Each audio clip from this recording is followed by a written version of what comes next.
Bom dia a todos. Com a proteção de Deus, declaro aberta a sessão desta Câmara Criminal no dia de hoje, 21 de setembro de 2026, Dia Internacional da Paz. Oportunidade na qual julgaremos 26 feitos presencialmente, além dos 54 já finalizados na segunda-feira, dia 18 de setembro, em julgamento virtual. Cumprimento inicialmente o Dr. Ricardo Tinoco, que está atuando em substituição ao desembargador Gilson Barbosa, bem assim a juíza convocada, a doutora Marta Daniele, em substituição ao desembargador Glauber Rego. Cumprimento da mesma maneira a doutora Dacide Oliveira, que participa dos nossos trabalhos através de videoconferência. Bom dia, doutora. De igual maneira, cumprimento toda a assistência, os senhores advogados e demais presentes, na pessoa do doutor Rodrigo Cavalcante, o primeiro a chegar a este ambiente de trabalho. Estendo meus cumprimentos ao coronel PM Florencio Ramundo Florencio da Silva, chefe do Gabinete de Segurança Institucional do Tribunal de Justiça, em nome de quem saúdo todos os demais servidores e colaboradores desta sessão, além dos policiais militares, garantindo a nossa segurança, sargentos Edmilson e Claudeone. Todos bem-vindos. Passamos assim à ordem administrativa, leitura, discussão e aprovação da ata da sessão anterior. Eu aprovo. Doutor Ricardo Tinoco. Também aprovo, presidente. Doutora juíza Marta Daniele. Igualmente, excelência. Pois não. Passamos ao expediente, senhora redatora, senhora Raíssa Rego. Excelência. Pois não. Agradecimento do desembargador Dubel Cosme pelo transcurso, pela moção de congratulações a ele concedida pelo transcurso do seu aniversário. Pois não. Nossos agradecimentos ao doutor desembargador Dubel Cosme. Em indicações e propostas, eu quero propor o voto de congratulações à Sua Excelência Reverendíssima Dom João Santos Cardoso, 7º Arcebispo Metropolitano, que tomará posse na Arquidiocese de Natal no próximo dia 7 de outubro. E do mesmo modo, estendo essas congratulações a Dom Jaime Rocha, que presidiu nossa Arquidiocese por mais de 11 anos. A ambos, o primeiro sucesso pela investidura e a Dom Jaime pela aposentadoria, ele que passa a ser bispo emérito do Rio Grande do Norte. Em seguida, proponho o voto de pesar pelo falecimento do empresário Jerônimo Edmundo de Goi Rosado, empresário bem-sucedido na cidade de Mossoró, e também irmão da ex-prefeita Fafá Rosado. Esse falecimento ocorrido em 13 de setembro. As duas propostas submeto à votação. Doutor Ricardo Tinoco. Acompanho, senhor presidente. Pois não. Doutora Marta Daniele. Igualmente, excelência, acompanho. Aprovadas à unanimidade. Para indicações de propostas, passa a palavra ao doutor Ricardo Tinoco. Senhor presidente, eu não tenho nenhuma proposta, nenhuma proposição a fazer, nenhuma referência específica, a não ser cumprimentar a Vossa Excelência, a doutora Marta, a representante do Ministério Público, os senhores advogados e servidores. Depois, doutora Marta Daniele, alguma proposição? Sem proposição, meus cumprimentos também a todos. Pois não, doutora Dacide Oliveira, alguma manifestação? Bom dia a todos, são meus cumprimentos e a minha gosto das proposições, excelência. Pois não, excelência. Conferência de leitura de acordo, eu não tenho nenhum. Doutor Ricardo? Também não, senhor presidente. Doutora Marta? Também não, excelência. Abra a ordem jurisdicional com julgamento dos feitos, com pedido de sustentações orais e demais processos apresentados em mesa na ordem regimental. O primeiro em julgamento é o habeas corpus 080-7811-43-2023, impetrantes Dr. Rodrigo Cavalcante e Diego Alves Bezerra. Paciente Alexandre Oliveira da Silva. Relator, o doutor Ricardo Tinoco. Em mesa, excelência? Em mesa, senhor presidente. Pois não, excelência. Doutor advogado Rodrigo Cavalcante, nossos cumprimentos. Vossa Excelência dispõe a partir de agora de 10 minutos. Obrigado, excelência. Excelentíssimo senhor desembargador, presidente dessa egregia Câmara Criminal, desembargador Saraiva Sobrinho. Saúdo também o excelentíssimo senhor desembargador, doutor Ricardo Tinoco. Dou aqui também, como é minha primeira sessão com a desembargadora doutora Marta, Daniele, também as boas-vindas e saudações. Aos meus colegas aqui presentes, também em nome da Anacrim, doutor Vitor, de Deus, minhas saudações, demais serventuários e demais colegas. Sem maiores delongas, excelências.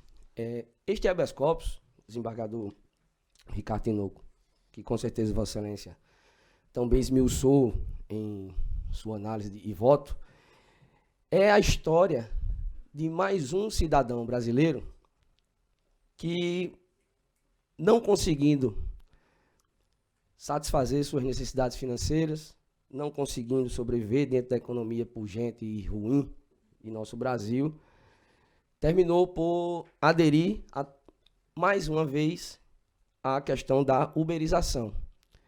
E pedindo emprestado o carro de sua irmã, de certa vez, em algumas vezes, começou a fazer as vezes de motorista de Uber para complementar a renda. E não vou fazer nenhum tipo de drama e ilações aqui, excelências, até porque isso são questões de mérito ao processo. Também não vou fazer o tecer nenhuma escolha de santo aqui para o paciente, mas resolveu aderir também, e dessa vez, à atividade criminosa, e aceitou carregar certa quantidade de entorpecentes até a cidade de Santa Maria. E está nos autos, não vou aqui tecer ilações, poderia vir aqui com habeas corpus reiterados em questões ligadas a fundar a suspeita, questão de nulidade em respeito ao flagrante, mas não é esse o intuito, Vossa Excelência. O intuito, Vossa Excelência, é discutir a necessidade, ou na verdade desnecessidade, de uma manutenção de prisão preventiva que já perdura 1 ano e praticamente 6 meses. De um caso de tráfico, em que no processo principal será discutido certamente a questão do tráfico privilegiado, desembargador Ricardo, mas que, ao mínimo exercício, desembargador Saraiva, o mínimo exercício que Vossa Excelência podem fazer de dosimetria de pena, em que ainda desconsidere o tráfico privilegiado, ao aplicar a pena a um réu primário de bons antecedentes, com trabalho, e que não tem nenhuma outra circunstância desfavorável, e que muito se faça um esforço hercúleo para chegar a uma pena aí de 5 ou 6 anos, ele já teria pelo menos o prazo, não vou dizer nem para a progressão de regime, quase para um livramento condicional. Em um processo, Vossa Excelências, que a única escusa do magistrado para tal demora é uma pseudo-complexidade forjada no fato de terem inicialmente um réu, em que o juízo tinha uma esperança de haver a denúncia sobre um segundo réu, que não era encontrado, e que o Código de Processo Penal jamais, ou em momento algum, interrompeu ou impediu que o processo caminhasse sem que houvesse a junção dos réus, possivelmente participantes desse processo, em que a dilação probatória gira em torno tão simplesmente da oitiva de 2 policiais, e que o próprio réu, e os desembargadores, ao ser ouvido, confessou. E pasmem, Vossas Excelências, a sua oitiva foi feita sem um advogado. A justificativa do magistrado para a manutenção e até da denúncia, a discussão sobre a própria denúncia que está sendo discutido dentro do processo principal, de que ele estava reiteradamente ligado à atividade criminosa, baseia-se exclusivamente, excelências, no depoimento dele em delegacia no dia da prisão em flagrante, em que ele disse, e essas são as palavras dele, mesmo se levar em consideração a ausência do advogado no momento de sua oitiva, que era a 2ª vez que estava levando entorpecentes para aquele lugar. Essa é a prova que existe no processo de uma pseudo-reiteração criminosa por parte do senhor Alexandre da Silva. Mais um cidadão brasileiro que adere, por questões financeiras, para receber uma quantia de R$400 e está 1 ano e 6 meses já por trás das grades. Ao ser indagado por várias vezes o juízo de piso acerca da necessidade da manutenção da prisão preventiva, a justificativa é sempre as mesmas. Ou, nesse caso aí, a mesma, Vossa Excelência. A ordem pública.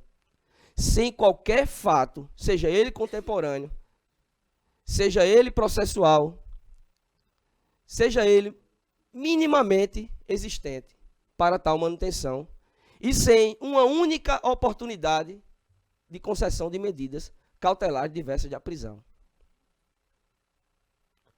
O artigo que está em curso acerca da lei do desarmamento para o mesmo, não fora sequer da apreensão de uma arma, foram de poucas munições que estavam em conjunto com o produto que era para ser entregue na cidade de Santa Maria, que não chegou sequer a ser entregue.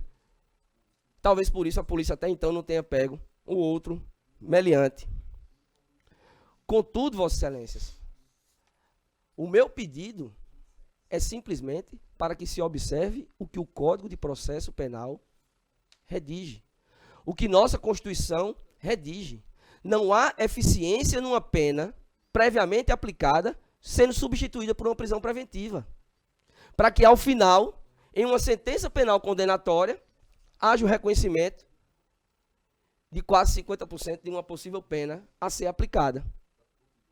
E superior a isso, Vossas Excelências, caso haja a comprovação, e é o que eu acredito, que nesse caso está mais que comprovado o chamado tráfico privilegiado, o parágrafo 4º do artigo 33. Então, Vossas Excelências, acredito muito no senso de justiça do desembargador Ricardo Tinoco. Acredito mais ainda que a sustentação oral ela é imprescindível para a consecução de justiça, porque é uma oportunidade única de, ao menos, tentar um debate mínimo junto à Câmara Criminal, seja o STJ, seja o STF, e que essa Câmara ela vai perceber que não se pode e não se deve antecipar penas ou, por questões vingativas, achar que a pena seria muito pequena e deixar uma pessoa presa em regime fechado 1 ano e 6 meses, sem qualquer justificativa, a não ser a própria sanha da persecução criminal, do intuito punitivo e da inobservância de que tais atos, por vezes, são os que vão, mais futuramente, levar esse cidadão a reiterar na atividade criminosa. Obrigado, Vossas Excelências. Agradecemos a Vossa Excelência e devolvo a palavra ao eminente relator. Senhor presidente, primeiramente eu gostaria de parabenizar o Dr. Rodrigo pela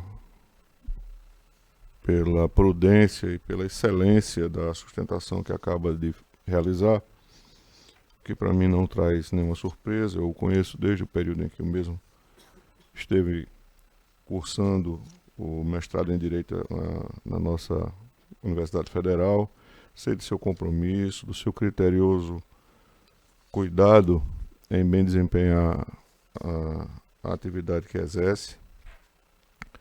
Portanto, ele em momento algum se desviou da defesa técnica, o que é bastante relevante e digno de reconhecimento por todos os órgãos jurisdicionais. Então, gostaria de expressamente dizer isso, porque numa realidade muitas vezes em que as situações concretas não se assemelham a que ora estamos a conhecer e a julgar, é importante que se tenha um advogado e uma defesa pautadas na boa-fé, no sentido cooperativo que o judiciário tanto precisa. E indo direto ao ponto, pareceu-me que o cerne da defesa oral reside exatamente na questão temporal, que a juízo da defesa poderia restar inobservada à vista do tempo em que o paciente se encontra custodiado. E para exatamente não me alongar em pontos que não são relevantes ao deslinde da matéria, eu vou direto aqui à parte do voto, a parte que interessa, em que eu afirmo: sabe-se que os prazos processuais nesse aspecto do que estamos a tratar. Não são peremptórios, podendo o magistrado extrapolar limites estabelecidos na legislação, desde que obedecida a razoabilidade. A esse respeito, a autoridade impetrada, ao prestar informações, traçou um relato temporal do processo, desde a prisão em flagrante do paciente, que se deu em 13 de abril de 22, passando pela finalização da instrução criminal em 25 de abril de 23, até o indeferimento do pedido de restituição do bem em 28 de julho próximo passado. E na mesma decisão determinou para que se renovasse o ofício ao ITEP, requerendo os laudos de exame de munições e exame químico toxicológico, os quais já constam dos autos, conforme os IDs aqui identificados. Então, senhor presidente, doutora Marta, estamos diante de um processo criminal em que a instrução encontra-se praticamente concluída, inclusive os laudos que realmente, ao que tudo indica, fizeram que houvesse essa mora que inclusive este relator reconhece que poderia ter sido evitada caso houvesse um maior nível de diligência da atividade pericial que se exige para o caso, eles já se encontram nos autos. Então estamos diante de uma situação em que o que resta é a prolação da sentença. Inclusive, quero fazer uma proposição de acréscimo ao voto. Aliás, proposição não, eu irei acrescentar a recomendação para que o juízo, dentro do juízo monocrático de primeira instância, na medida de sua disponibilidade, possa dar maior celeridade ao julgamento. Se Vossa Excelência concordar, doutora Marta, também posso fazer esse acréscimo, de modo que esse fundamento trazido pela defesa me parece que pode ser superado em razão de que estamos a esperar simplesmente o julgamento de mérito. Claro, a defesa também faz referência, e por dever de ofício eu preciso responder aquilo que foi demandado da tribuna. Vivemos num período em que a jurisdição tem que se pautar com esse cuidado de apresentar respostas ao que é dito em juízo, sobre a garantia de ordem pública que serviu como fundamento para a preventiva. O caso indica que o paciente esteve transportando a droga aqui identificada. Inclusive, mais uma vez, denotando a absoluta boa-fé do Dr. Rodrigo, ele reafirma que o paciente ele confessou essa prática em juízo. E nós sabemos que para o tráfico de entorpecentes, a atividade de transporte ela é essencial, exatamente para dar maior guarida ao intuito de venda, de mercadejo, portanto, de comercialização, né, das drogas. De modo que esse cuidado que o juiz de primeiro grau teve não pode ser desconhecido. Sei que trabalhamos muitas vezes nessas zonas de penumbra, mas como falta, reitero, exclusivamente o julgamento de mérito, parece-me que não seria de bom tom revogar a decisão de primeiro grau nos termos para o fim ou para os fins que a mesma foi prolatada. Portanto, com essas razões, senhor presidente, eu estou denegando a ordem impetrada, enfrentando pontualmente aquilo que foi objeto de sustentação por parte da defesa. É como voto, senhor presidente. Pois não, eu me somo a Vossa Excelência nos cumprimentos do doutor advogado, realmente uma defesa técnica bem elaborada, bem feita, respeitosa acima de tudo, mas que infelizmente mantenho a proposição inaugural de acompanhar Sua Excelência. E um elemento que me chama a atenção, Vossa Excelência argumenta, e com muita razão, que a prisão já passa mais de 1 ano, certo? Mas a imputação imposta ao paciente são de 4 crimes. Eu estou vendo aqui tráfico ilícito de drogas, associação para o tráfico 2, porte ilegal de arma de fogo 3 e receptação. Porventura, venha ele a ser condenado, apenas passaria em muito desse período preso. Ruim é quando o cidadão é denunciado por detenção, por exemplo, e está 1 ano preso. Quer dizer, uma reclusão maior do que a provável pena a ser aplicada. Eu adiciono isso aos argumentos e acompanho Vossa Excelência. Como bora a doutora Marta Daniele?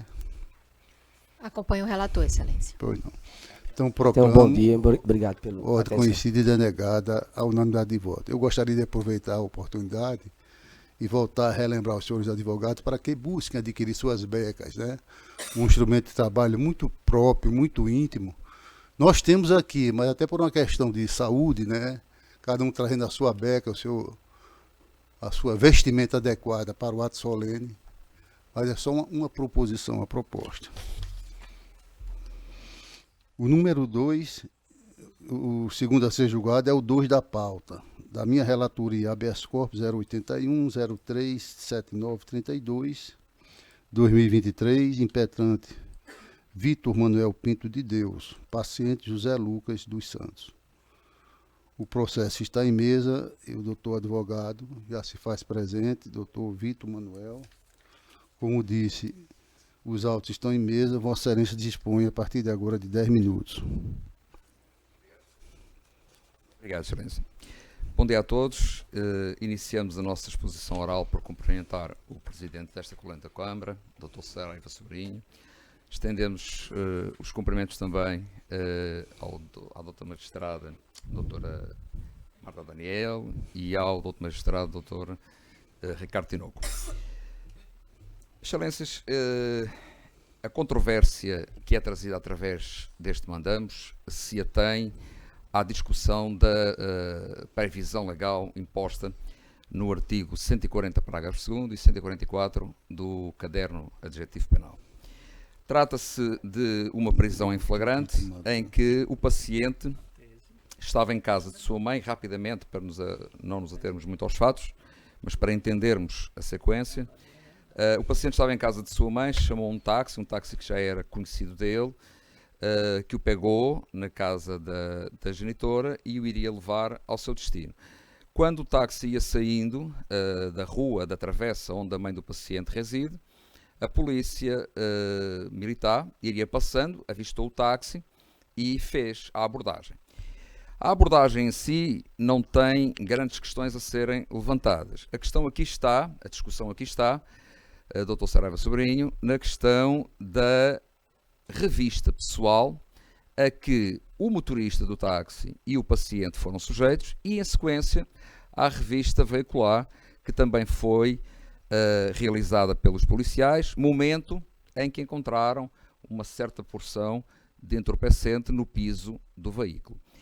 Excelências, o que se traz aqui é exatamente, como já foi dito, a previsão da fundada razão que nos traz os artigos 140 no seu parágrafo 2º e o artigo 144 do Código de Processo Penal, em que, para que essas abordagens sejam realizadas em termos de revista pessoal, revista e veicular, e aí a revista veicular ela se assemelha nos seus critérios à revista pessoal, a motivação, a fundada motivação para que essa busca pessoal ou essa busca veicular fosse realizada. Pois bem, se nós nos atermos, e seria até caso de observarmos os depoimentos que foram prestados, porque o processo ainda, eu faço um parêntese para referir que o processo ainda se encontra na sua fase inicial, não é? Ainda nem está denunciado. Então o que nós temos são os depoimentos prestados pelos policiais no flagrante. E no flagrante, os policiais disseram que iriam passando, que reconhecem a zona como uma zona de tráfico de entorpecentes. Aliás, hoje em dia a vila de Ponta Negra é subejamente e conhecida pelos noticiários como um ponto de tráfico, mas não só a vila. Enfim, infelizmente, toda a nossa Natal, toda a nossa região está dominada até a certo ponto pela traficância de entorpecentes. Mas enfim, os policiais disseram que estão lutados na companhia de turismo da polícia e militar, não faziam parte nem das guarnições que estão destinadas pela instituição a fazer patrulhamento na vila e que ao passar avistaram o táxi e decidiram abordar. A abordagem em si, como eu disse há pouco, não vejo grandes questões nela, grandes controvérsias, porque a abordagem podia ser feita no sentido de verificar a documentação e do veículo ou das pessoas que nele estavam. A controvérsia que é trazida e que é colocada para a apreciação de Vossa Excelência é exatamente a decisão da guarnição militar em revistar, em fazer a revista pessoal do paciente e do motorista de táxi e, em sequência, fazer a revista veicular do táxi. Excelências, não tem, em momento algum, dos depoimentos dos policiais, qualquer indicação de que haveria uma denúncia sobre uma suspeita de que naquele momento, ou naquele local, ou naquele veículo, ou com aquelas pessoas, estaria algum ilícito. Não existe, excelências, relatado pelos policiais que o taxista, ao avistar a viatura da polícia militar, desviou o seu curso, parou, acelerou, fez qualquer movimento, enfim, algo que levantasse suspeita dos policiais que ali poderia estar em curso ou poderia existir algum ilícito que justificasse a sua abordagem e, na sequência, a revista das pessoas e do veículo ou uma delas. Então, excelências, em total, no entendimento desta defesa, e é essa discussão que se traz para a apreciação de vossas excelências, na previsão legal dos dispositivos legais que já foram enumerados e que estão no mandamos, não é? Discutidos, não se verifica a fundada razão. A fundada razão hoje ela é usada, mas também, parte a parte, é uma questão que, em certo ponto, ela por vezes se torna subjetiva. Mas no caso em tela, no caso em discussão, no caso em julgamento, ela está, a ausência dela, melhor dizendo, ela está bem evidenciada. Os policiais apenas disseram que se tratava de uma zona de tráfego e, por essa razão, fizeram a abordagem ao veículo e decidiram fazer a revista pessoal dos dois ocupantes, o taxista e o passageiro, e, em sequência, a revista veicular. Na revista veicular, como eu já disse, foi encontrado o entorpecente e gerou o auto de prisão em flagrante, a condução dos mesmos perante a autoridade policial, e, na sequência, lhe foi dado voz de prisão e, em flagrante, e ficaram presos e continua preso até hoje.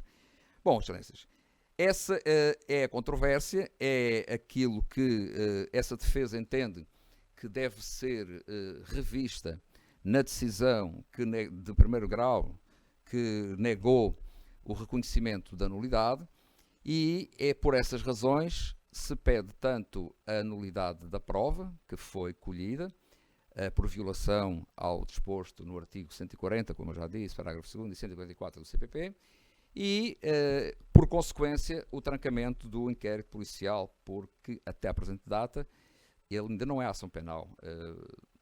Se não foi oferecida ontem, a denúncia não tinha sido oferecida até ontem, então nós ainda estamos numa fase inicial do processo. São estes os termos, excelências, que se requer e que se pede justiça.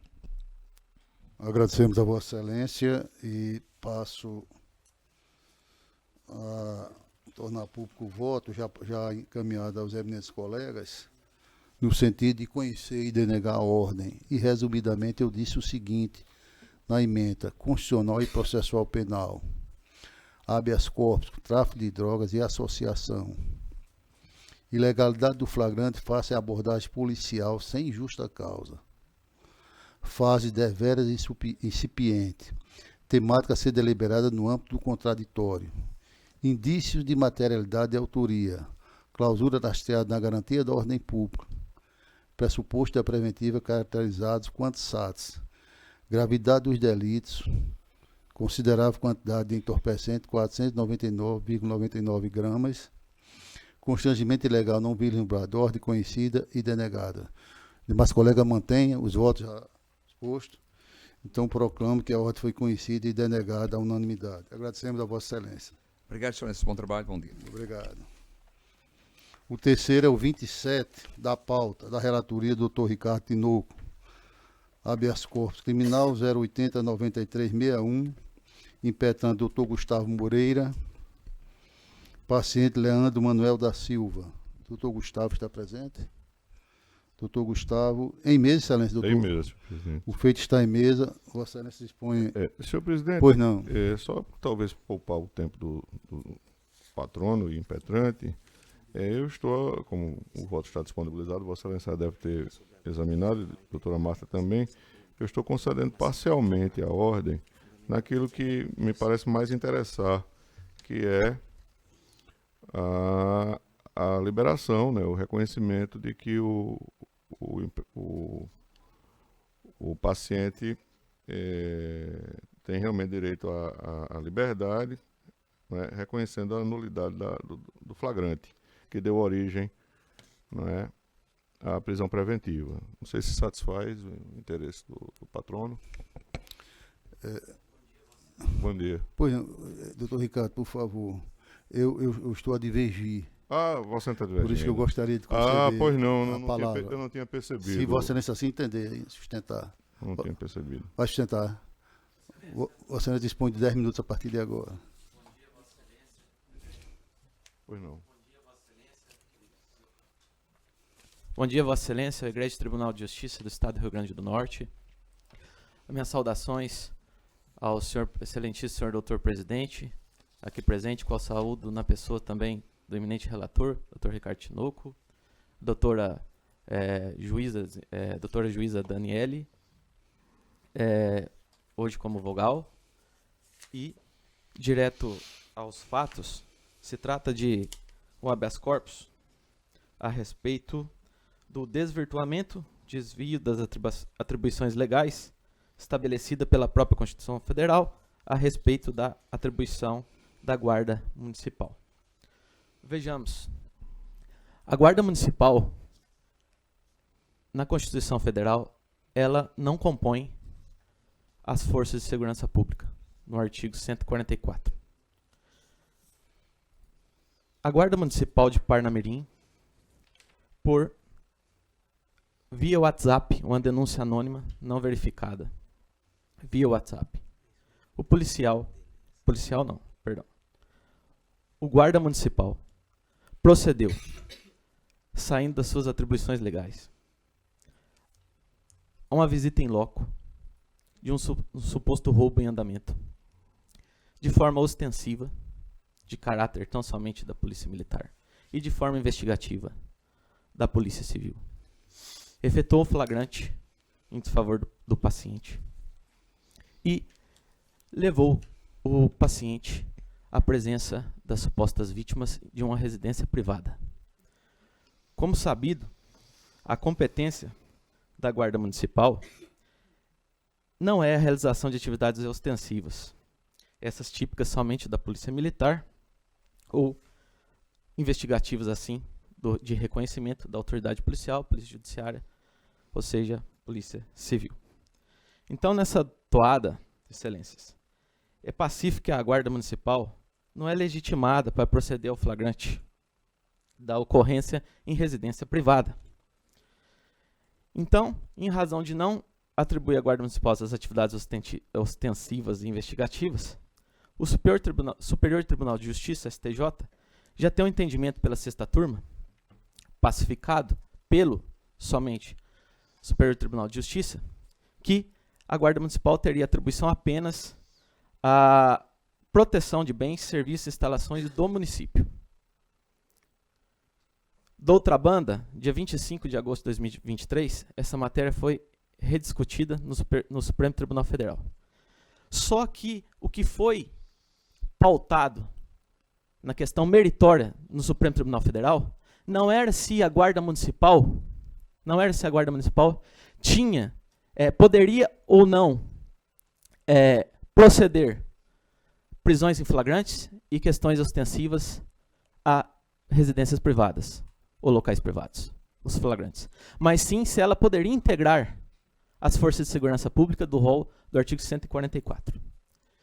O que foi decidido pelo Supremo Tribunal Federal, em divergência ao Superior Tribunal de Justiça, é que agora a Guarda Municipal integra as forças de segurança pública. Todavia, não foi dada à Guarda Municipal uma extensão ou equiparação à Polícia Militar no critério de policiamento ostensivo ou investigativo, qual inclui a Polícia Civil, na sua atribuição constituída do artigo 144, o poder de polícia.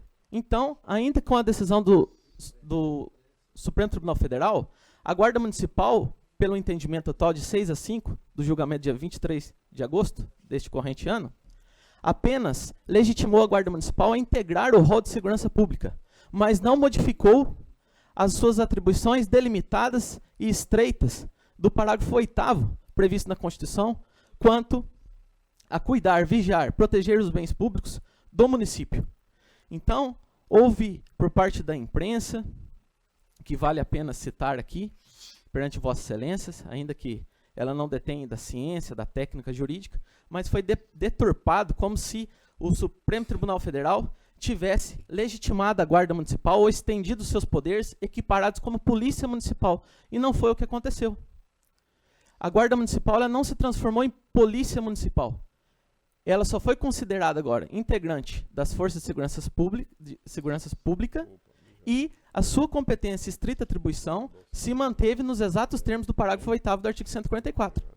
Então, em tese, o que está se discutindo é que, para fechar todas as lacunas, não há também de se falar da hipótese que qualquer do povo poderia prender, porque no caso em específico, se ainda nessa questão meritória Vossa Excelência não se sentir confortável nessa egrégia corte de opinar a respeito dessa matéria discutida no Superior Tribunal Federal e diante do Supremo Tribunal Federal, e Vossa Excelência entender estritamente na questão de qualquer um do povo poderia prender, a defesa, com data máxima havendo no egrédio tribunal, no pleno exercício da profissão, rechaça a possibilidade, uma vez que, diante das peculiaridades do caso em questão, a hora que sustentado, um cidadão comum não poderia realizar apreensão dos objetos, como auto de exibição consta, a suposta arma de fogo apreendida, não poderia proceder à investigação, não poderia proceder à identificação do indivíduo, levar até a residência para realizar o reconhecimento. Então, houve nulidades acerca da competência da atribuição da Guarda Municipal em realizar um papel de policiamento ostensivo e depois investigativo, realizando um reconhecimento do ora paciente em loco. De outra banda, também, como já supracitado, a Guarda Municipal não foi ampliada com a decisão do Supremo Tribunal Federal, perdão. Os seus poderes estão ainda estritos ao zelo, à proteção dos bens e serviços públicos e instalações dos municípios. Se fosse o caso em tese de um crime sem violência ou grave ameaça, poderia um médio cidadão até efetuar a prisão. Mas há relatos que foi apreendida uma arma de fogo, então qualquer um do povo não poderia proceder a essa prisão em flagrante. Descarta em tese a defesa em razão disso. E, subsidiariamente, caso entendimento de Vossas Excelências que há sim legalidade pela Guarda Municipal do flagrante e da juíza coatora quanto à manutenção do decreto preventivo, subsidiariamente requer Vossa Excelência que, em análise dos argumentos lançados pela juíza Có da manutenção da custódia cautelar, não vislumbro razão, data máxima vena a Excelência Có, juíza de piso, porque ela não atendeu os requisitos do 312, não observou os requisitos 312 e 313, os pressupostos e requisitos objetivos para a manutenção da segregação do ora paciente, uma vez que não há a presença do periculus libertatis. Não foi evidenciado de forma certeira, nem pela parte do órgão ministerial, quanto da douta juíza, a presença do periculus libertatis do paciente, que este é primário portador de bons antecedentes, nada tem desubonador em seu desfavor, a não ser a própria ação penal em questão. Então, requer a Vossas Excelências que seja conhecida da matéria a respeito da incompetência, ou melhor, da não autorização da Guarda Municipal, no caso foi a Guarda Municipal de Parnamirim, para proceder o trabalho ostensivo e reconhecimento em loco, qual deveria ter chamado a Polícia Militar para proceder ao flagrante. E, em questão do homem médio, se fosse uma queixa de furto, em um estabelecimento, se fosse uma queixa de furto, menor potencial ofensivo ou médio potencial ofensivo, a uma UBS, a uma praça pública, a deterioração de um bem ou algum crime correlato, invasão a um prédio municipal, aí sim o entendimento dessa defesa que caberia atuação legítima da Guarda Municipal. Mas, do contrário, o que aconteceu era uma residência privada e a Guarda Municipal não acionou a Polícia Militar e resolveu proceder às atribuições da Polícia Militar e da Polícia Civil Investigativa. Diante de todo exposto, respeitosamente, Agradeço o tempo aqui despendido na Sagrada Tribuna Potiguar. Pela primeira vez estou sustentando aqui no Estado. Minhas saudações a essa colenda Câmara, aos nobres julgadores. Requer a concessão da ordem de habeas corpus. Agradecemos a Vossa Excelência, eminente relator. Pretende alguma argumentativa? Eu Não, posso fazer algum acréscimo, senhor presidente, mas não sem antes expressar minhas escusas a Vossa Excelência de não ter observado não, a posição que Vossa Excelência já tinha afirmado. Realmente foi por inobservância minha mesmo, e eu gostaria de apresentar essas escusas. O acréscimo que desejo fazer, senhor presidente, é apenas em razão do fato de que alguns meses atrás, não sei se é da lembrança de Vossa Excelência, nós julgamos um caso aqui, inclusive da relatoria, salvo engano, do desembargador Glauber, em que a posição por mim sustentada diferia daquela que, neste caso concreto, eu estou a perfilhar. Na ocasião, eu entendi que o flagrante, na ocasião desse outro julgamento, eu entendi que o flagrante deveria ser reconhecido como válido e, consequentemente, a prisão preventiva, que converteu essa custódia inicial no decreto cautelar de prevenção, deveria ser mantida, porque os guardas municipais estavam, naquela hipótese, estavam a presenciar, em situação de flagrante próprio, o cometimento do delito. Então, exatamente na parte em que foi já agora referenciada pela defesa da tribuna, de que a qualquer um do povo é possível se reconhecer legitimidade para realizar a prisão, eu entendi, e inclusive continuo entendendo, que ao guarda municipal ou aos guardas municipais que estejam no exercício de suas funções, não se pode abstrair, não se pode, melhor, retirar a possibilidade de realizar esse ato.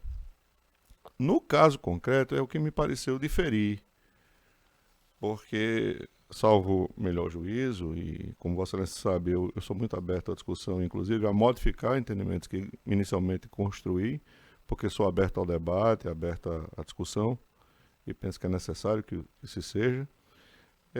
Os guardas, eles não presenciaram, não se tratava de flagrante próprio. Sequer houve aquela hipótese do flagrante em que a polícia, quando assim procede, vai no encalço do agente delitivo.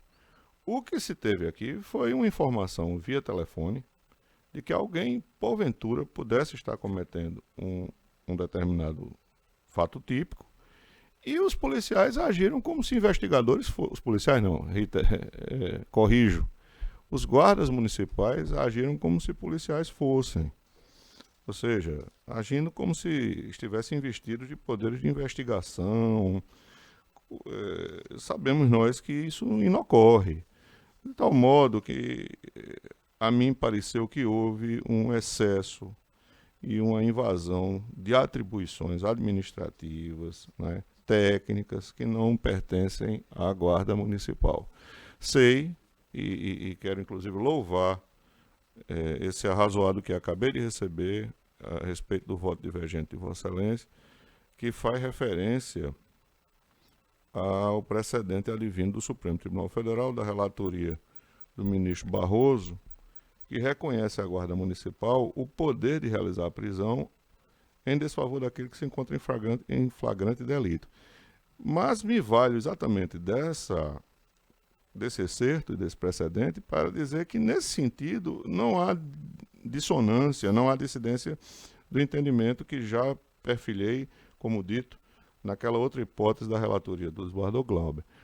A questão é que estamos diante, penso eu, não é, com a devida vênia, estamos diante de uma situação distinta, em que sequer houve o flagrante impróprio, sequer houve a perseguição. O que houve foi, ao que parece, frente ao que consta nos autos, o exercício de uma atribuição que originariamente não pertence à Guarda Municipal. Razão pela qual, nesse particular, eu estou a reconhecer a nulidade da prisão em flagrante, como dito aqui resumidamente na ementa. Entendo que o ato extrapolou a efetivação do flagrante, a competência exclusiva no caso da Polícia Militar, e, em virtude disso, a prisão preventiva decorrente deve ser revogada. No tocante, senhor presidente, doutora Marta, ao pleito de trancamento da ação penal, que cumulativamente foi formulado ao ensejo do HC, eu entendo que o HC não deve ser conhecido, porque, inobstante a ilegalidade da prisão, existem, não é, indícios fortes da autoria delitiva, existem, inclusive, elementos que podem consignar futuro juízo conducente ao reconhecimento de materialidade. Portanto, quanto ao andamento da persecução criminal, penso eu que o HC não deve ser conhecido. E é nesse sentido que eu estou concluindo o voto, por conceder, em parte, no tocante ao reconhecimento da ilegalidade do flagrante e, consequentemente, da revogação da preventiva, mas não o conhecendo na outra parte da demanda, que diz respeito ao trancamento da ação penal. É esse, em resumo, senhor presidente, o voto que acabo de proferir. Pois não, Excelência, agradecemos a Vossa Excelência. E eu devo dizer que os votos de Vossa Excelência são sempre abalizados, tem sustentação, sim. Inclusive, no caso citado por Vossa Excelência, do voto da relatoria do desembargador Glauber Rego, que inclusive eu acompanhei. Mas é sabido que a Guarda Municipal, por nascedouro, tem natureza patrimonial. O exercício da Guarda Municipal era para proteger tão somente os bens, no caso da prefeitura, das prefeituras no qual ela existe. E este era o entendimento da Câmara durante longo tempo. Guarda Municipal não é polícia, era isso que a gente dizia aqui, e fechava a questão e, em regra, anulava, inclusive, vários procedimentos. Mas isso aí começou a chegar aos tribunais superiores, ao ponto de, no RE de tema 554, se definir que a Guarda Municipal tem poder de polícia, sim. Isso também foi tratado na DPF 995. Então, a meu ver, respeitosamente, a Guarda Municipal hoje integra, sim, o sistema de segurança pública. Por que isso aconteceu? Uma necessidade, em razão de quê? Da deficiência da própria Polícia Militar, inclusive em números de policiais. Na ausência da Polícia Militar, muitas vezes, a Guarda Municipal fez as vezes de polícia. Agora não, ela tem que fazer as vezes de polícia, porque ela entrega o sistema de segurança. O ministro Barroso disse aqui, no HC 22240, eu me permiti encaminhar a cópia para Vossas Excelências, ele disse no final do julgamento 19/2/2022, publicado dia 6/2, a jurisprudência deste tribunal é no sentido que a Guarda Municipal pode e deve prender quem se encontra em situação de flagrante delito, nos termos do artigo 301 do CPP. RE 1282-774, agravo agravo regimental, redator para o acordo do ministro Barroso. Então é nessa linha que, a partir de hoje, eu vou adotar. Até mesmo pela necessidade, o sistema de segurança pública precisa, sim, de autoridade. Ora, se hoje se admite a prisão por um cidadão comum, como Vossa Excelência muito bem o disse, imagine por uma guarda, hoje reconhecida como integrante do sistema de segurança pública. Então, com o devido carinho e respeito ao voto do eminente relator, eu divido no sentido de conhecer, porém denegar a ordem. Doutora Marta. Excelência, inicialmente cumprimento o advogado pela sustentação, o colega Dr. Ricardo Tinoco pela condução do voto e Vossa Excelência também que me esclareceu alguns pontos. Mas eu quero solicitar a vista desse processo. Pois não, Excelência. Após o voto do relator concedendo a ordem e do desembargador Saraiva a denegando, pediu vista dos autos da doutora Marta Daniela. Bem oportuno pedir vista de Vossa Excelência. Agradeço. Doutor, muito obrigado pela presença e que volte sempre a esta cidade com uma sustentação com tanta segurança que foi feito por Vossa Excelência. Obrigado, Vossa Excelência. O terceiro é também de Vossa Excelência, viu? É outro habeas corpus. É o terceiro, é o quarto, né? É o 28 da pauta da relatoria do Dr. Ricardo Tinoco. Habeas corpus 08090-1962-2023. Paciente Edson de Souza Ferreira. Em mesa, Excelência? Em mesa, senhor presidente. O feito está em mesa, Vossa Excelência dispõe de 10 minutos, doutor Gustavo. Retorno à sagrada tribuna do Egresso Tribunal. Aqui, Vossas Excelências, cuida-se de uma ação penal que se trata do artigo, suposto cometimento do artigo 33 da Lei 11.343, 2006, a Lei de Tóxicos. E vejamos, algumas nuances aqui nesse processo. O ora paciente teve uma primeira prisão em flagrante decretada por supostamente ele ser surpreendido pela polícia militar por estar com um saco preto na mão. Exatamente nesses termos. Por isso utilizo essa expressão. Não houve, no entendimento da defesa, fundadas razões para a efetiva abordagem e que fosse, então, procedida a busca pessoal no paciente. O paciente foi submetido, nesse primeiro processo, à audiência de custódia, e não estavam presentes os requisitos, os pressupostos e os requisitos para a conversão na medida segregatória, prisão preventiva. Foi concedida a ele uma liberdade provisória com medidas cautelares diversas da prisão, monitoramento eletrônico, inciso 9, salvo engano, do artigo 319 do Código de Processo Penal. Nesse decurso do tempo, infelizmente, de forma reiterada, que diverge de reincidência, uma vez que este é primário, portador de bons antecedentes, ocupação lícita e residência fixa, foi surpreendido novamente, mas desta vez ele estava com uma bolsa. Ele foi surpreendido. Nas duas vezes, a defesa pugna pela verdade, presta a verdade perante o Egresso Tribunal. Foram encontrados, sim, ilícitos, nas duas vezes, tanto no saco preto, quanto na bolsa. Todavia, não tinha fundadas razões e suspeitas para proceder à busca pessoal. De acordo com o Superior Tribunal de Justiça, que considera, entre aspas, ministro Rogério Schietti, ele comenta e leciona muito bem acerca da teoria do Fishing Expedition, que seria a pescaria probatória. No entendimento dessa defesa, a Polícia Militar, sem mais elementos ou denúncias, apenas ao avistar o paciente na calçada, pela segunda vez acredito que tinha agravante da tornozeleira eletrônica, ou por já conhecimento dos policiais, teria em tese motivado essa pescaria probatória. Ele foi preso novamente, dessa vez convertido em preventiva, e tem outro parecer ministerial do saudoso Ministério Público aqui do Estado do Rio Grande do Norte, para que seja convertida também a prisão preventiva nos outros autos.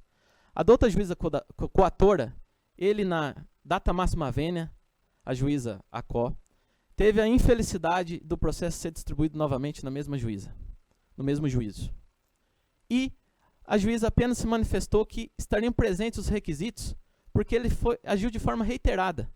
Mas, data máxima vênia novamente, reiteração diverge de reincidência, institutos diferentes. Na verdade, reiteração nem se trata de um instituto, foi uma reiteração do próprio paciente. Então, diante desse caso, a juíza Có somente manifestou que teria requisitos para a manutenção agora da prisão preventiva dele no novo processo, que foi distribuído na sua competência novamente, somente por ocasião da apreensão, sem mais outros elementos a pontuar acerca. Só mencionou o laudo das apreensões e que se auto-justificariam a manutenção do cárcere agora.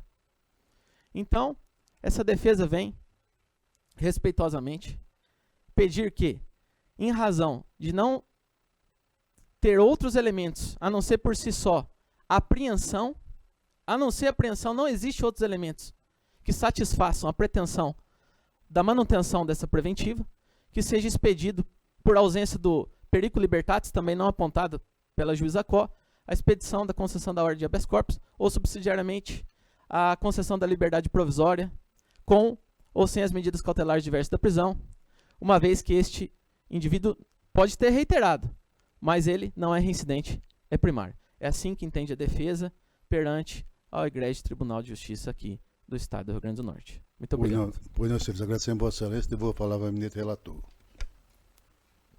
Senhor presidente, eu cumprimento o advogado pela defesa realizada da tribuna, mas, indo diretamente ao ponto, conforme se encontra ementado, eu digo aqui no voto que o pretenso reconhecimento de irregularidades nas abordagens policiais ao paciente, com a nulidade de provas e o trancamento das duas ações penais, não deve ser acolhido.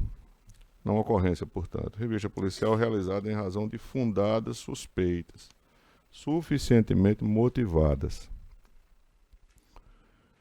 Pesca probatória não caracterizada. Nulidades suscitadas a respeito do meio de obtenção de provas que deve ser examinado durante a instrução criminal.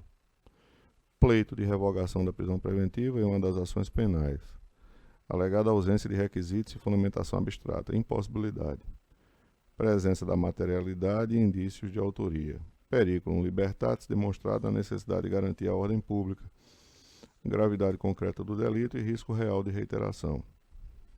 Paciente flagrado na posse de drogas enquanto tornozelado. Portanto, nós não estamos diante de uma situação em que não houvesse, nem que fosse abstratamente, qualquer indício da existência ou possibilidade de se reconhecer eventual prática delitiva. Medida cautelar concedida em outra ação penal ineficaz. Há que se reconhecer, portanto, também esse aspecto da ineficácia de uma medida cautelar que já havia sido concedida.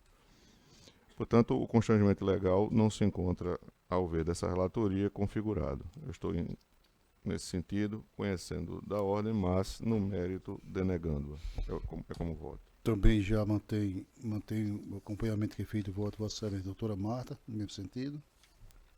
Sim, Excelência, acompanhando o relator. Então, ordem conhecida e denegada a unanimidade. Doutor advogado, muito obrigado pela presença. Obrigado, Vossa Excelência. O quinto é o primeiro da pauta. A relatoria do doutor Ricardo Tinoco, apelação criminal 0.072-33-2018, apelante Tiago César Pacheco Paz, advogados, doutor Levandi de Freitas Neto. Em mesa, Excelência. Está em mesa, senhor presidente. Doutor Levandi. Eu não sei se... eu estou aqui verificando O resultado aqui, Daniel. Estou verificando aqui no sistema. Eu estou, no caso, conhecendo e dando provimento ao apelo. Estou dando provimento ao apelo.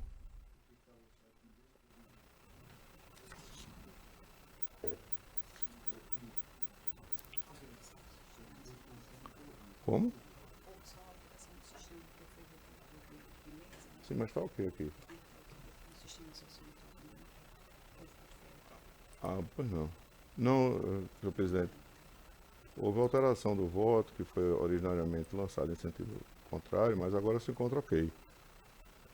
Viu? Inclusive a ementa deixa claro que é a ordem. Não, é o primeiro. Perfeito. Exatamente, senhor presidente.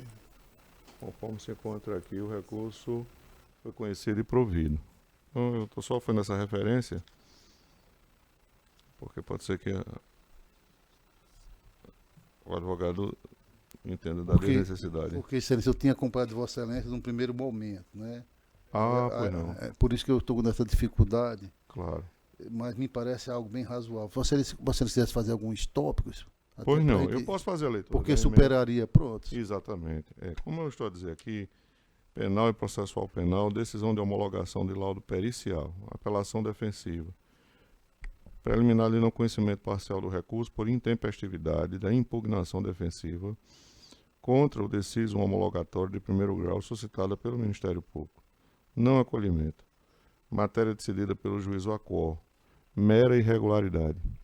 Mérito, pleito de cassação da decisão homologatória de laudo pericial que diagnosticou a inteira capacidade do réu à época dos fatos. Possibilidade, decisão que se pautou em laudo impreciso, reforma da decisão que se impõe.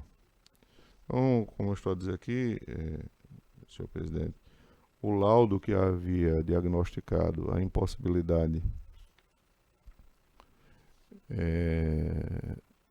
do discernimento, da capacidade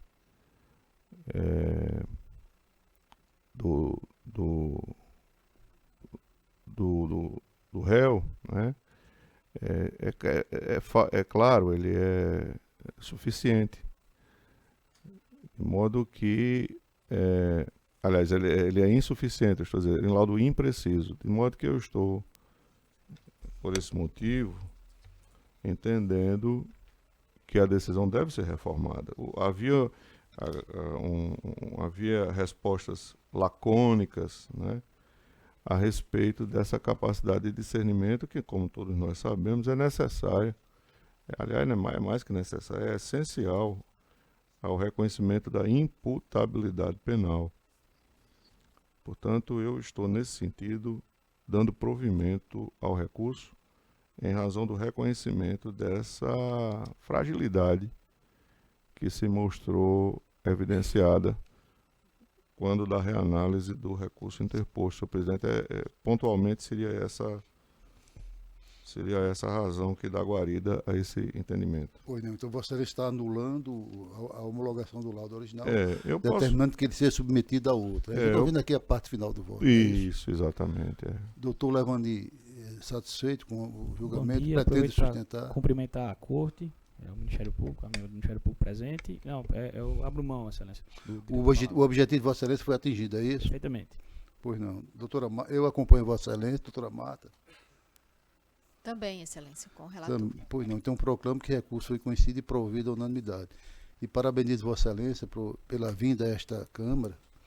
Vossa Excelência, que eu vi criança lá na cidade de Pendências, a minha primeira comarca, e me faz lembrar o prefeito Levani de Freitas, grande prefeito, uma pessoa de bom senso, um excelente administrador, que ajudou muito aquela cidade. Então, que Vossa Excelência leve para a sua família o meu carinho por toda a família, principalmente por Levani, e parabéns a Vossa Excelência por estar caminhando na advocacia, um ramo de grande sucesso e muita prosperidade. Seja sempre bem-vindo, doutor Levani. Agradeço a Vossa Excelência e levarei os cumprimentos à família. Muito obrigado, bom dia, bom trabalho. O próximo é o 15 da pauta, da relatoria da doutora Marta Daniele, o habeas corpus 081-0478-02-2023. Impetrante doutor João Antônio Dias Cavalcante, paciente Gilvan Juvenal da Silva. Em mesa, Excelência? Sim, Excelência. Doutor advogado, doutor João Antônio Dias, Vossa Excelência dispõe de até 10 minutos, Excelência, a partir de agora. Obrigado, senhor presidente, a quem inicio minha fala saudando. Saúdo também doutor Ricardo Tinoco, juiz convocado, assim como doutora Marta Daniele, serventuários desta casa e meus colegas advogados aqui presentes. Excelências, o que me traz a esta tribuna no dia de hoje, como sempre, com muita satisfação, em que pese a árdua missão da advocacia criminal em, na maioria das vezes, tratar da liberdade, é fazermos um juízo de reflexão quanto à razoabilidade do encarceramento que paira não só no nosso estado, mas como também em todo o território nacional. Excelências, eu sempre gosto de, antes de adentrar ao mérito, falar um pouco a respeito da figura do paciente. Muitas das vezes nós sabemos que na prática a primeira impressão que nós temos é as informações contidas na capa do processo. Em especial, os tipos penais, ou até mesmo informações como segredo de justiça, sigilo processual. Mas, enfim, falando a respeito do paciente, excelências, trata-se de um homem médio, lá da cidade, da pequena cidade de Jardim de Piranhas. Um homem trabalhador que vive do comércio, excelências, há mais de 30 anos. Exerce uma função empresarial naquela cidade, naquela pequena cidade, empregando algumas famílias e produzindo produtos do ramo têxtil, da tecelagem, bastante comum na região Siridó do nosso estado. Como eu disse, um homem trabalhador, um homem do convívio social, um homem que tem uma vida pacata, há mais de 30 anos, se dedicando ao seu comércio, à sua família, e nos poucos momentos de lazer, à zona rural daquele município. Nós estamos falando, excelências, doutor Ricardo, doutora Marta, desembargador Saraiva, de Gilvan Juvenal da Silva. Um cidadão que não tem nenhum registro em seus antecedentes criminais e hoje tem experiência, uma infeliz experiência de se encontrar no cárcere. E o que levou ao cárcere? Uma investigação tocada pelo GAECO, aonde em 2019 Gilvan foi alvo de um mandado de busca e apreensão em sua residência. Foi intimado a comparecer à sede do GAECO Siridó, na cidade de Caicó, e lá prestou todos os esclarecimentos necessários. Em seguida, todo o material que foi apreendido na residência de Gilvan foi restituído. E para surpresa de Gilvan,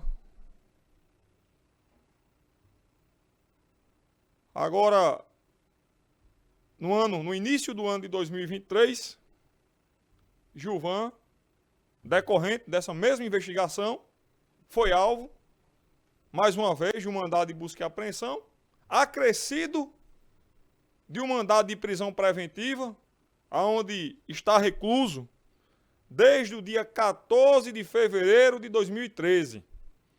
Excelências, e eu chamo a atenção aqui para o início da minha fala a respeito de fazermos um juízo de reflexão. E aí eu mencionei a capa do processo, fiz questão de falar sobre a capa do processo, é porque esse processo ele tem origem já com uma certa complexidade, tendo em vista tramitar na unidade judiciária de delito de organizações criminosas. Unidade judiciária que eu patrocino diversas ações penais e, por uma questão data máxima vênia, cultural, processos que, na grande maioria, os réus respondem com a liberdade cerceada. É uma unidade que nós temos o conhecimento de tratar de casos complexos, mas que devemos fazer uma reflexão um juízo de razoabilidade. Pois bem, excelências, Gilvan encontra-se preso preventivamente desde o dia 14 de fevereiro de 2023,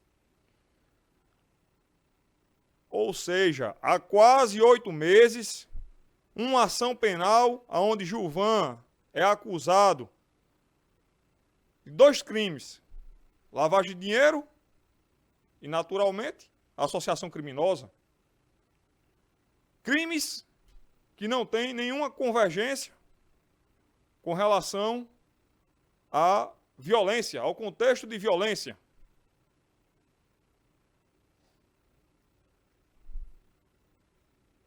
Esta ação penal, aonde se encontra na fase inicial, aguardando a apresentação de resposta à acusação de outros corréus. E aqui eu abro um parênteses para afirmar que Gilvan foi o primeiro que apresentou a sua defesa, inclusive se antecipou ao prazo processual, não fazendo qualquer sentido, excelências, a manutenção dessa prisão, fazendo um juízo de razoabilidade, considerando a natureza das tipificações penais, a vida pregressa de Gilvan, esquecendo, excelências, a capa desse processo. Vamos analisar o contexto. É possível compreender, dentro da razoabilidade, que Gilvan ele possa responder esse processo em liberdade.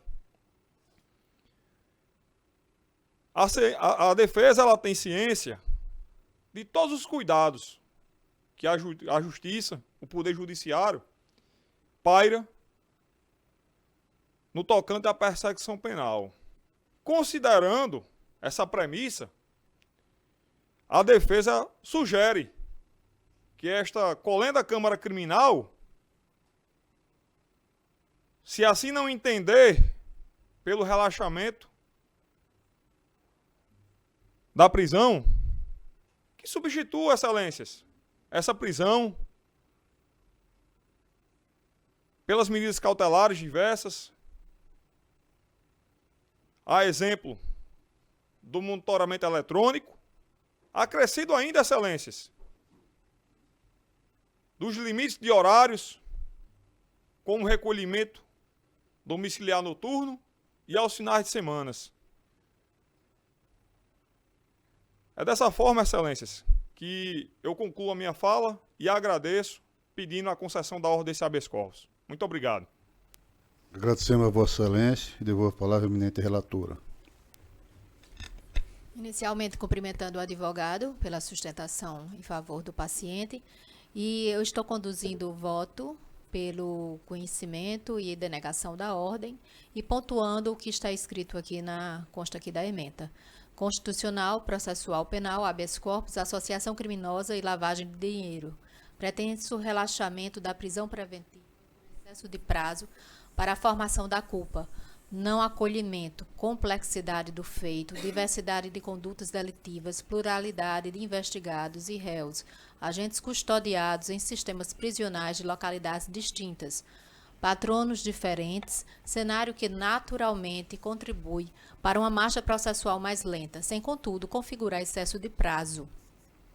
Atuação diligente do Judocrim, impulso regular do feito, inexistência de excesso de prazo no tanger processual, alegada desnecessidade da prisão cautelar e ausência de requisitos e fundamentação para tanto, não acolhimento, requisitos preenchidos e decisão adequadamente motivada com base em elementos concretos constantes nos autos, materialidade e indícios de autoria delitiva, pena privativa máxima superior a 4 anos, necessidade de garantir a ordem pública, gravidade concreta dos delitos, periculosidade do agente, necessidade de interromper, diminuir a atuação do grupo criminoso, possibilidade real de reiteração delitiva, insuficiência das medidas cautelares diversas da prisão, previstas no artigo 319 do CPP, precedentes do STJ sobre as matérias. Pois não, excelência. Doutor Ricardo Tinoco. Eu acompanho a relatora, senhor presidente. Eu também acompanho e proclamo que a voto foi conhecido e denegado unanimidade. Agradecendo a vossa excelência, excelência. Obrigado, excelência. Bom dia a todos. Deus abençoe.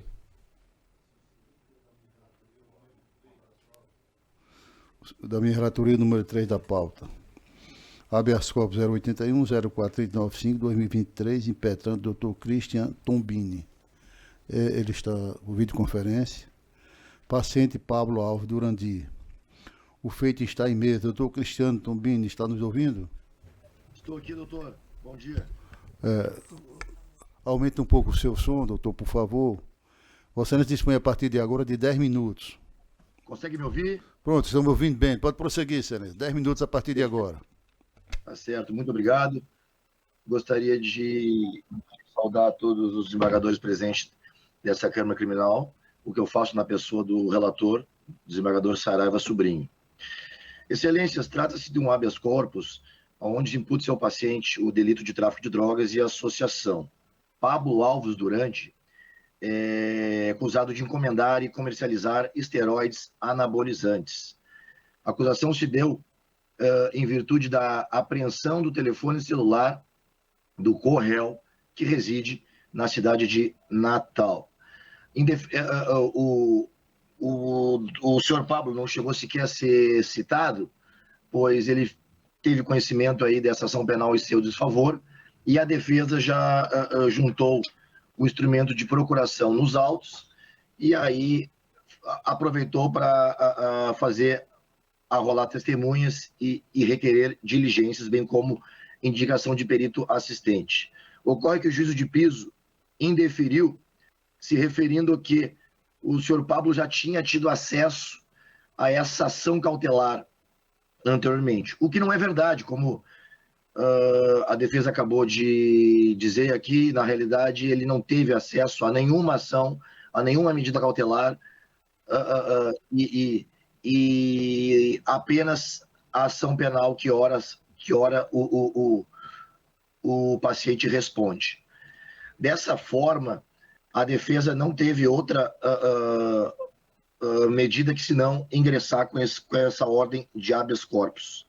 Perceba, vossas excelências, que os motivos determinantes que foram utilizados pelo juízo de piso para indeferir a indicação não aproveitam ao Pablo, ao paciente, porque a defesa nunca teve acesso ao procedimento cautelar.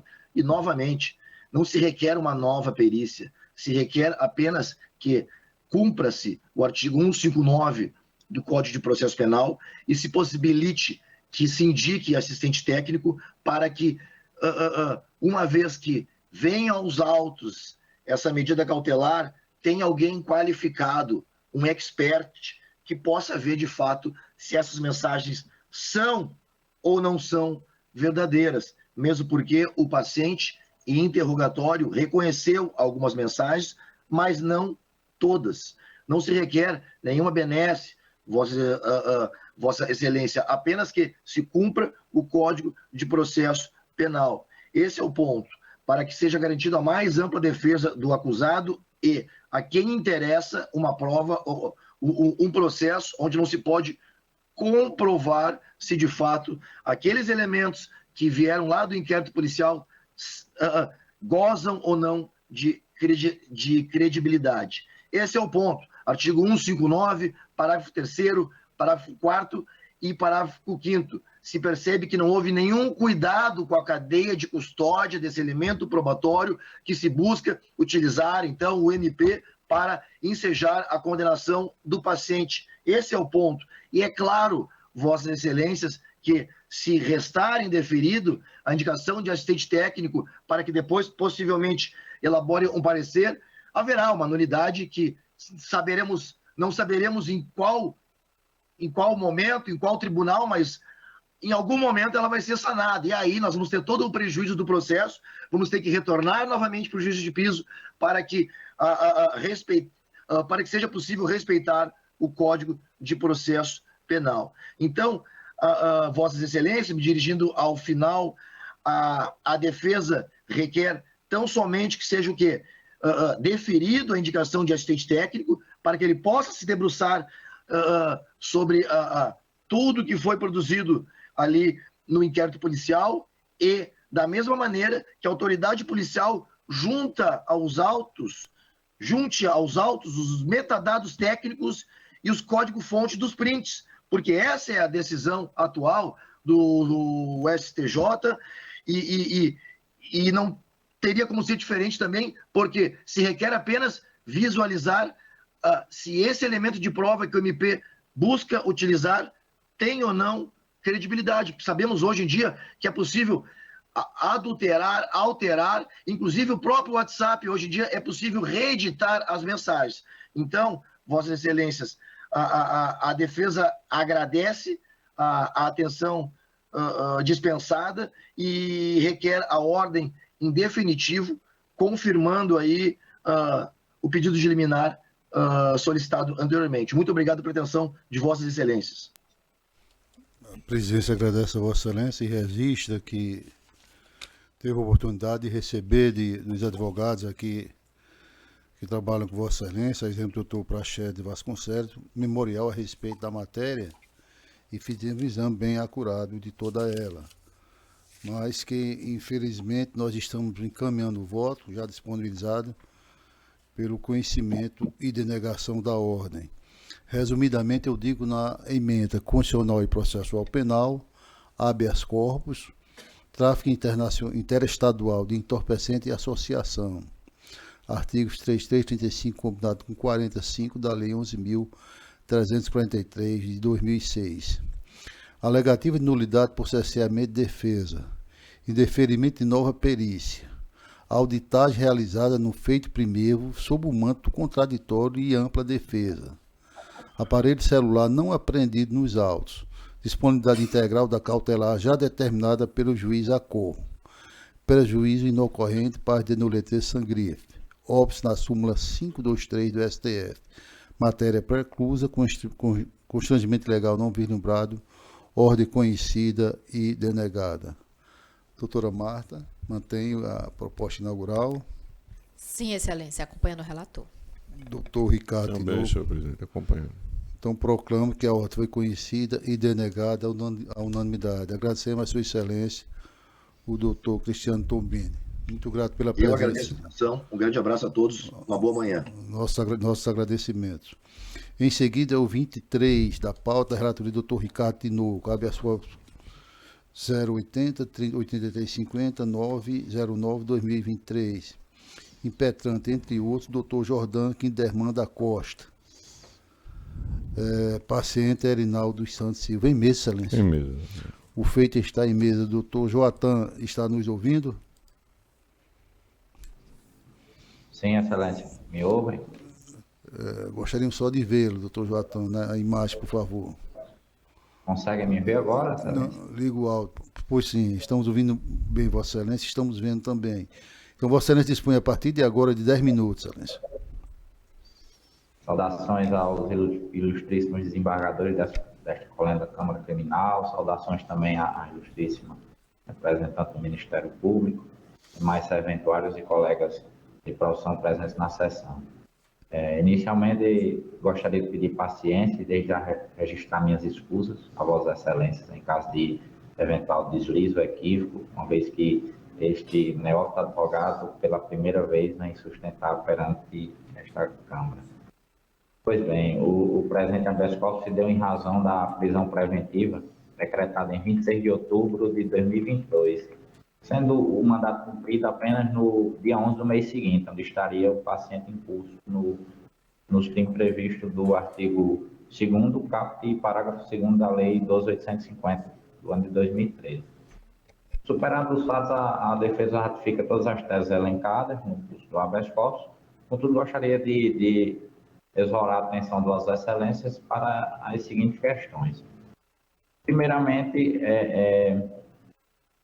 o estado de liberdade é um direito fundamental garantido constitucionalmente, no capítulo do artigo 5º da Constituição. Restando ainda previsto em seu inciso 66, que ninguém será levado à prisão onde ela é mantido quando a lei admitir liberdade provisória com ou sem fiança. Nesse sentido, é imprescindível concordar que a medida constitutiva de liberdade antes do trânsito em julgado da sentença penal somente deve ocorrer em casos de extrema necessidade e quando as demais medidas cautelares previstas no ordenamento criminal sejam insuficientes para assegurar a garantia de ordem pública, o regular prosseguimento do processo ou a aplicação da lei, como preconiza o 312 do Código de Processo Penal, o que não ocorreu no caso em tela.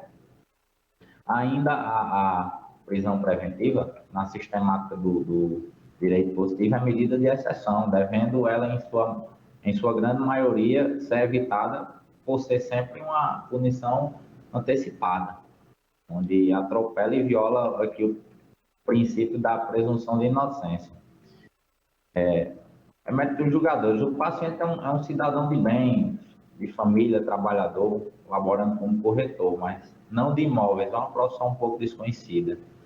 Na capital, um pouco conhecida como redeiro.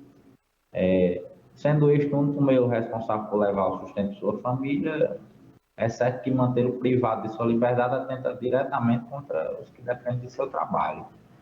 No presente caso, a denúncia se deu em razão de pequenos diálogos com outro suposto integrante de um OCRIM, o qual se resume em trechos que deixam notório uma relação não de fornecimento de ilícito, mas sim de um pagamento de um usuário de dívidas que não tinha controle e fazia uso excessivo, conforme demonstrado nos textos que foram colacionados ao corpo da habeas corpus. Por sua vez, adentrando um pouco ao mérito, o crime a qual está sendo imputado determina que promover, constituir, financiar ou integrar, pessoalmente ou por pessoa interposta, organização criminosa, é punível com pena de reclusão de 3 a 8 anos e multa. Pois bem, excelências, a lei é clara. Na organização deve haver alguma distribuição de tarefas. O réu sequer conseguia adimplir uma dívida, como mostrado. Tampouco lhe era designada alguma atividade. Portanto, entende-se que não se configura. E a mera discriminação de núcleos no corpo da denúncia, por si só, não atende aos fins legais e constitucionais da norma. Dada a máxima vênia, o que parece de fato ocorrer é a criminalização de ações lícitas, ou ao menos não comprovadamente ilícitas, em nome de um amplo e restrito discurso de combate à corrupção, o qual ressalto ser bandeira importante e necessária ao nosso regime democrático, mas que não pode vir desacompanhada do mais rigoroso respeito aos garantias fundamentais. Não bastasse isso, como descrito no curso do habeas corpus, o paciente em momento algum criou embaraço com a colaboração da investigação criminal, tampouco ofereceu risco à instrução, uma vez também que essa se encerrou no dia 6 de junho deste ano, 2023, e o caderno processual se perdura em fase de alegações finais até a presente data. Exatamente 10 meses e 10 dias de encarceramento em razão de uma imputação na qual possivelmente justo e provável uma possível absolvição, e que ainda, num caso de uma pequena e improvável hipótese de condenação, ele ainda não iniciaria o cumprimento num regime fechado. Pela oportunidade, excelência, a título de informação, gostaria de registrar que o paciente, há poucos 3 meses, foi novamente pai. Houve o nascimento de sua filha na comarca em que ele reside. Restando ainda por concluir que não assiste razão para mantê-lo encarcerado e que medidas diversas da prisão são totalmente eficazes, no caso em tela. Sem maiores delongas, diante de todo exposto e considerando que estamos diante de uma prisão injusta, a qual restou amplamente demonstrada a ausência do perigo da liberdade, bem como o excesso das medidas impostas pela unidade coatora, deixando cristalina ainda que são infundadas as razões para a continuidade da medida excessiva imposta.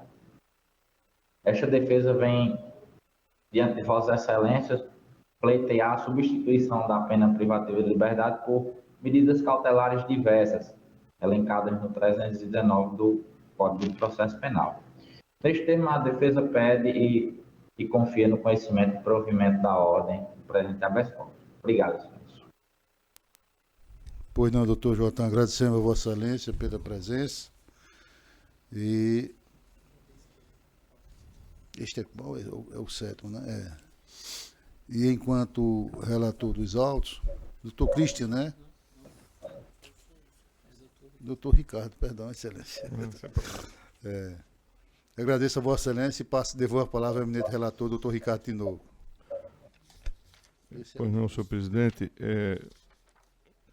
Eu estou aqui no voto, conforme já se encontra disponibilizado a Vossas Excelências, dizendo que a pretensão de fundo articulada no HC deve ser conhecida mais denegada, já antecipou a conclusão, cujos fundamentos convergem para o seguinte. Primeiramente, vale ressaltar que a hipótese aqui tratada é de paciente denunciado pelos crimes de tráfico de drogas e associação para o tráfico, além de organização criminosa, na conformidade do que dispõe o artigo 2º da Lei 10.850 de 2013. Pretenso trancamento da ação penal, alegada inépcia da denúncia ante a tipicidade da conduta, eu concluo pela sua não ocorrência. Existência de laço probatório mínimo para superdanear inicial acusatória. Requisitos do artigo 41 do Código de Processo Penal que se encontram atendidos. Materialidade e indícios de autoria demonstrados. Ausência das hipóteses de rejeição da denúncia previsto no artigo 395 do CPP. Constrangimento legal não configurado. Pretensa revogação da prisão preventiva ante a ausência dos requisitos. Impossibilidade. Prova da materialidade e indícios de autoria. Risco concreto de reiteração.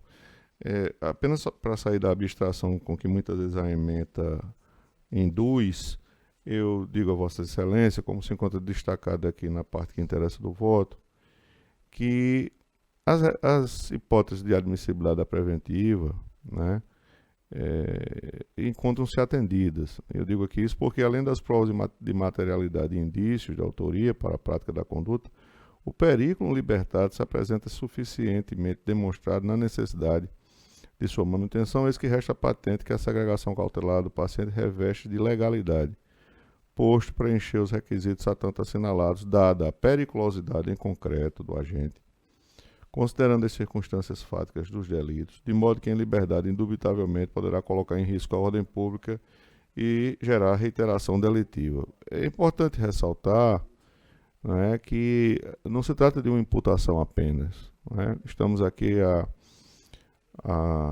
tratar especificamente de organização criminosa. E todos nós sabemos que a organização criminosa ela se qualifica pela presença da articulação de agentes que se encontram não só associados, mas estão sistematicamente dispostos a cumprir funções que são deliberadas internamente, inclusive de forma hierarquizada, de maneira como a própria nomenclatura do crime faz referência, de forma organizada. E a presença de toda essa matéria aqui, objeto de apuração, rendeu, inclusive, a abertura de operações, aqui denominadas Operação Pano de Prata e Pecado Original, na cidade de Jardim de Piranhas e municípios contíguos, inclusive, como aqui resta indicado, ultrapassando as fronteiras territoriais da comarca aqui citada, Então, nós não estamos, de forma alguma, deixando de considerar a prioridade que se deve atribuir à condição de liberdade individual titularizada por qualquer réu, qualquer agente delitivo que se encontre submetido a uma persecução penal. É que realmente a situação, dada a existência de tantos fatos delitivos aqui indicados, configurando em tese crimes de tráfico de droga, associação para o tráfico, crime patrimonial e ainda contra a vida, perceba-se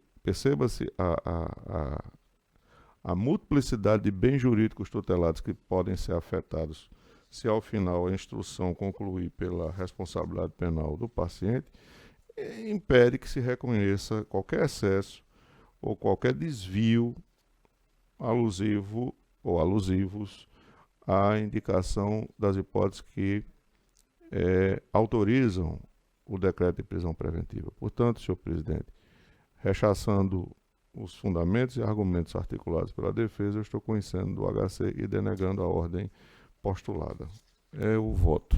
Pois não, excelência, eu já manifestei nesse sentido e estou mantendo a orientação no sentido de acompanhar Vossa Excelência. Doutora Marta. Igualmente, excelência, acompanhando o relator. Pois não, doutor Joatão, muito obrigado pela presença à distância, mas honrando aqui esta corte com vossa presença.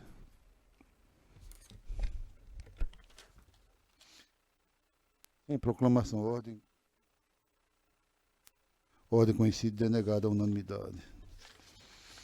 Em seguida, o número 7 da pauta da minha relatoria é só um pedido de preferência. Habeas corpus 0800 36403 de 2023 8 2054. Paciente IR dos SA, advogada Leilza Valentim da Silva. Eu sou o relator e o feito está em mesa. E resumidamente eu disse assim na ementa Constitucional e Processual Penal, habeas corpus, descumprimento de medidas protetivas. Artigo 24A da Lei 11.340 de 2006. Clausura lastreada na garantia da ordem pública, a aplicabilidade da lei e resguardo da incolumidade física e psicológica da ex-companheira. Requisitos da preventiva, caracterizado quanto SATS. Gravidade concreta do delito, entre parênteses, ameaça de morte por intermédio da filha, fecha parênteses. Perigo libertato evidenciado, alegativa de cardiopatia congênita, absentismo de documento hábil e contemporâneo a demonstrar necessidade de cuidados especiais ao já despendido pela SEAP. Míngua de elementos a amparar permuta pelas medidas do artigo 319 CPP. Constrangimento ilegal não demonstrado, ordem conhecida e denegada. Os votos já foram lançados no sentido de acompanhar essa proposta, só ratificando com a doutora Marta e o doutor Ricardo Tinoco. Ratifico, presidente. Pois não, então proclamo que a ordem foi conhecida e denegada à unanimidade de votos. Bom, agora faremos julgamentos em bloco, não é? Da minha relatoria. Não há nenhum pedido de parecer oral, eu mantenho as propostas inaugurais e pergunto à doutora Marta, mantenho o propósito de acompanhar nos votos já colocados à disposição de Vossa Excelência. Sim, excelência. Pronto. Doutor Ricardo Tinoco. Também, senhor presidente. Então, faça a proclamação nos termos da proposta já lançada. Agora, da relatoria da doutora Marta. Também não há nenhum pedido de parecer oral. Doutor Ricardo, mantenho a posição acompanhando os votos de Sua Excelência, eu também, e faço a proclamação no mesmo sentido. Doutor Ricardo Tinoco, há um pedido de parecer oral no 14. Isso. Não é isso? Doutora Darcy está nos ouvindo, já se manifestou. Sua Excelência, eu estou acolhendo a prescrição em matéria de ordem pública. Pois não, Excelência. Menor de 21 anos, prescrição pela metade do tempo. Pois não, doutor Ricardo está aí nessa linha. Isso, exatamente, ratifico. Eu estou acompanhando Vossa Excelência nesse e nos demais, nas demais propostas de voto. Doutora Marta. Também, excelência. Pois não. Então, proclamo os votos do doutor Ricardo nos termos do que foi proposto à unanimidade. Bom, passamos agora julgamento em blocos, né? Já finalizando a sessão. Quando é a próxima, Daniel? Bom, a nossa próxima sessão ocorrerá no dia 29, no horário tradicional, dia 28, desculpa, quinta-feira, horário regimental, que é 8 horas da manhã. Agradecemos ao doutor Ricardo pela presença, a doutora Marta, a doutora Daci, sempre bem-vindo a este trabalho, aos senhores advogados, toda a nossa assistência. E, em nome de Deus e com a graça dele, dou por encerrada a presente sessão. Muito obrigado a todos.